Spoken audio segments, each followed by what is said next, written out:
மனநல மருத்துவர்னு நம்ம சொல்கிற சைக்காட்ரிஸ்ட்டுக்கும் உளவியல் ஆலோசகர் அப்படின்னு சொல்கிற கிளினிக்கல் சைக்காலஜிஸ்ட்டுக்கும் என்ன வித்தியாசம்? மனநல மருத்துவர்கள் எம்பிபிஎஸ் படிச்சுட்டு டிப்ளமா அல்லது எம்டி சைக்கியாட்ரி பண்ணியிருப்பாங்க. ஒருத்தருக்கு மனநல பிரச்சனை வந்திருக்கிறப்ப அவரை பரிசோதனை பண்ணுறதும் அதற்கு காரணமான நோயை டயக்னாஸ் பண்ணுறதும் அதற்கான மருந்து மாத்திரைகளையும் பிற சிகிச்சை முறைகளையும் முடிவு பண்ணுறது சைக்காட்ரிஸ்டோட முக்கிய வேலை.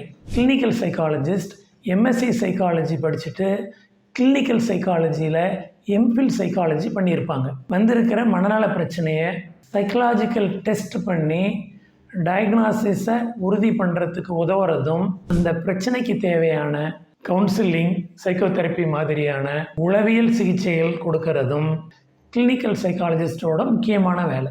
ஒரு முழுமையான தரமான சிகிச்சைக்கு இவங்க 2 பேர்த்தோட முக்கிய பங்களிப்பும் அவசியம்.